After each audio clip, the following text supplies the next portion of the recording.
Very often I have novice lifters contact me regarding what I call the full power peak.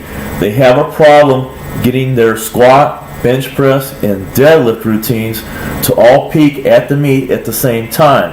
And that's the subject of today's video. Now, the squat routine that I use is designed for competition. What do I mean by that? It's designed for max recovery, okay? So there's not a lot of volume here. But when you look at the routine, you have a tremendously long warm-up. Okay, I've got 1, 2, 3, 4, 5, 6, 7 sets of warm-up.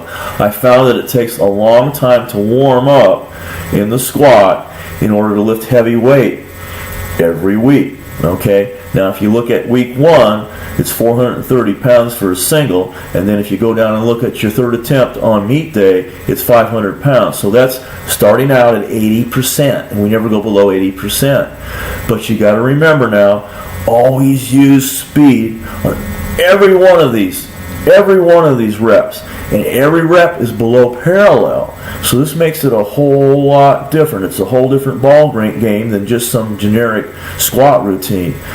So it may not seem like a lot of volume, it's not, but when you do it right, it's a lot harder and you get a lot more out of it. As a gym owner, I found that the most sought after routine was the bench press routine.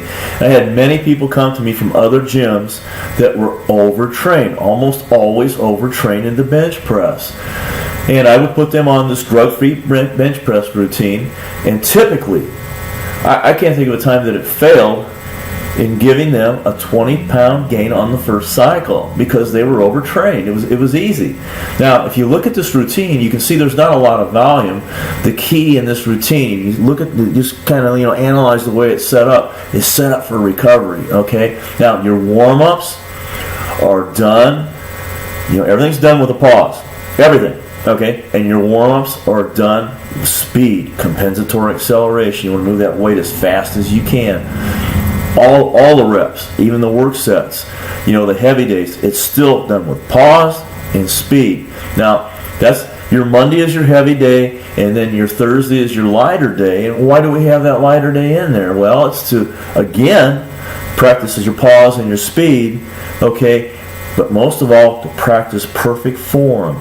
It's easier to practice perfect form when you use lighter weight. But when you do that long enough, it transfers over to your max lift, okay?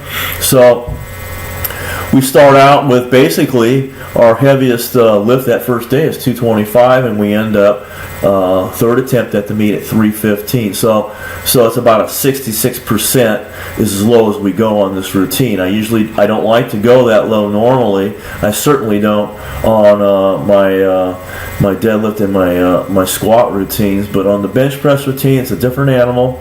You have to be very careful with your shoulders, and you are training twice a week.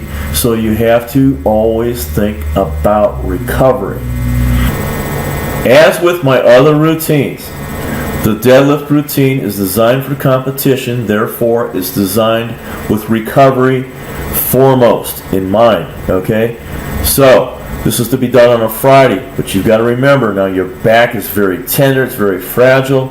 Your low back cannot take a lot of stress and recover. You've already squatted once in the week and you've bench pressed twice, and if you use the proper arch, you stress that back twice during those bench presses. Okay? Now, if you take a look at this routine, we start out with 3 sets of 3 instead of 1 set of 3. Okay, it's a lot more volume. That's why it's done on a Friday. Okay, we're going to do 3s instead of 4s. We can do 4, but we're going to do 3 so we can have a momentum, a recovery and a momentum, and ride that momentum into the next week and the next week on into the meet. If you look at our first week, we're doing 470 pounds. If you look at your meet day attempts, our third attempt is 575 pounds. So we started out at 80%. We never go below 80%. So what are the keys to achieving a full power peak? Recovery, compensatory acceleration, and lifting at the proper percentage. You can't go below 80%. I've gone below 80% on the bench press routine for the novice lifters. Normally I would not do that, okay? I would always stay 80% plus. And I have not mentioned the assistance work, which is critical to getting these routines to work 100%. Now that's going to be material for another video, but just to give you an idea, so you don't have to wait, you want to do assistance work that's directly related to each lift. For example, on the bench press, you want to work your triceps. You don't use cables, you do a close grip bench press because it's a very similar movement. It's just that you bring your hands in closer together. Okay, you don't do leg curls for deadlifts for your hamstrings. You're going to do deficit deadlifts. You're going to do rack work. You're going to pull heavy deadlifts above your knees. Lifts that are directly related to the competition lift. So stay tuned. We're going to have another video very soon on how to do assistance work for the big 3 competition lifts.